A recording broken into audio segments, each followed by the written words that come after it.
Me trair e se gabar para seus amigos? Aproveite a deportação. Conheci essa garota, 22 na época, enquanto eu, 30 metros na época, estava trabalhando em um parque nacional, e ela era uma arrumadeira com visto de trabalho. Nós nos demos bem instantaneamente, e em um mês já estávamos em um relacionamento. Até tínhamos um acordo sólido de relacionamento à distância, onde nos visitávamos em nossos respectivos períodos de folga. Eu passava alguns meses na Romênia ou nos encontrávamos em algum destino de férias, e depois ela passava alguns meses nos Estados Unidos. Isso continuou por cerca de 2 anos, e eventualmente surgiu a conversa com a família dela sobre a possibilidade dela se mudar permanentemente para os Estados Unidos. A Romênia nunca se recuperou completamente do regime Ceausescu, e a corrupção política, econômica torna a vida bastante desagradável para muitas pessoas. Ela se casando e se mudando para os Estados Unidos significava que sua mãe não teria que se preocupar com a filha tendo uma boa vida. Eu organizei o patrocínio e a pedi em casamento. Parecia que meus sonhos estavam se realizando. Então, cerca de um mês depois de ela estar totalmente instalada, recebo uma mensagem da melhor amiga dela de volta para casa. O que se seguiu foram capturas de tela de 1 ano em que ela se gabava de me enganar para pagar por sua residência, enquanto me traía com 8 homens diferentes. Nas palavras da amiga dela, "Você é um bom homem e não merece isso." Portanto, ao longo das 2 semanas seguintes, a denunciei para o ICE, Serviço de Imigração e Controle de Alfândega, e o Departamento de Segurança Interna por uma conversa que tive com o irmão dela em determinado momento. Ele se gabou de como tinha cumprido pena na prisão por contrabandear armas para terroristas turcos, e como ela havia sido sua olheira em várias ocasiões.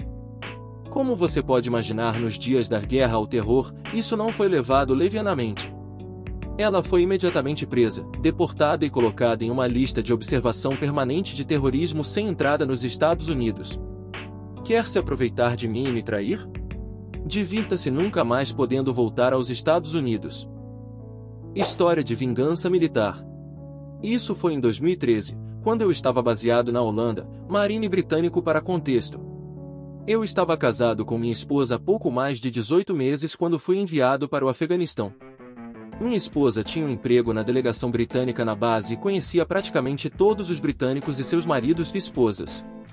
Um dia, fomos diretamente alvo de um IED veicular.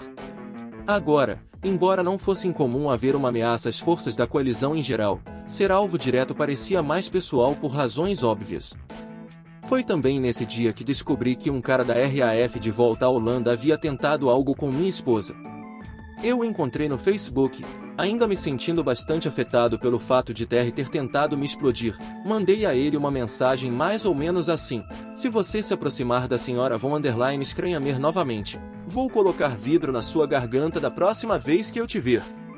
No dia seguinte, um dos meus chefes, que também era da RAF, me mandou uma mensagem no Facebook para dizer que esse cara havia ido até o escritório dele e basicamente havia entregado o que eu disse.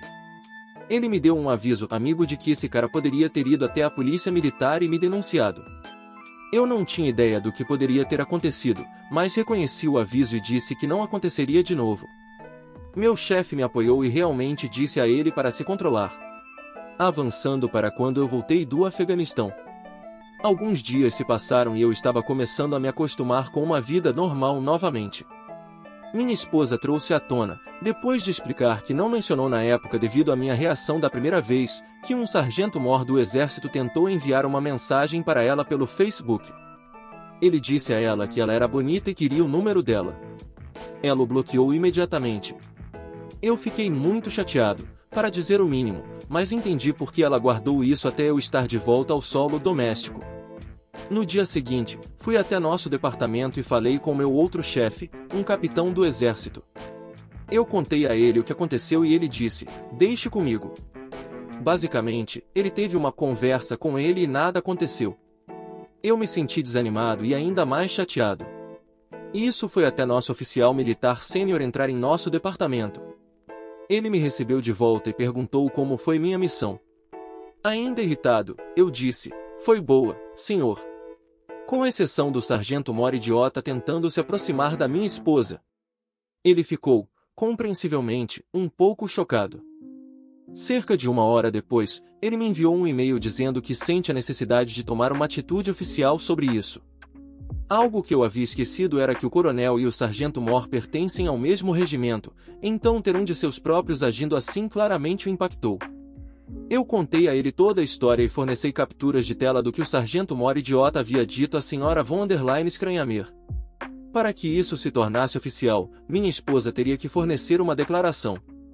Infelizmente, a senhora von der Leyen Skranhammer é muito não confrontacional e disse que não queria que isso continuasse. Respeitei seus desejos, de não querer fornecer uma declaração, mas elaborei um plano que levaria 3 anos para ser concluído. A cronologia é importante. Enviei um e-mail ao coronel e disse que a senhora von der Leyen Skranhammer recusou. No entanto, senti a necessidade de algum reconhecimento formal, então pedi que o sargento-mor idiota escrevesse uma carta de desculpas, endereçada tanto à minha esposa quanto a mim, que deveria ser assinada e datada. Isso foi concedido, e recebi a referida carta 2 dias depois. Dizia: Cabo e senhora von der Leyen Skranhammer. Estou escrevendo esta carta para ambos para pedir desculpas pelo tormento e ansiedade que vocês dois devem ter sentido com as mensagens que receberam da minha conta no Facebook. Para a senhora von der Leyen Skranhammer. Ninguém deveria estar em uma situação em que se preocupe em ir trabalhar por causa de quem pode entrar pela porta, especialmente quando tem o estresse adicional de um parceiro em missão na época. A angústia que você deve ter sentido na época é imensurável e, por isso, peço desculpas. Para o cabo von der Leyen Skranhammer. Estar em missão é estressante o suficiente sem o estresse adicional e a preocupação com a família em casa. O apoio de casa e dos entes queridos é o que leva muitas pessoas a superar momentos difíceis durante a missão. Por qualquer angústia indevida causada, peço desculpas. Lamento qualquer dor e angústia causadas por este problema e peço desculpas, de todo o coração e sem reservas, a ambos. Assinado: Sargento-Major Idiota. Cargo ocupado. Agora eu esperei. Eu passei o restante do meu tempo na Holanda, mudei de volta para o Reino Unido para minha nova base e continuei esperando. Quase 3 anos após receber a carta de desculpas, procurei a esposa do sargento-mor idiota no Facebook.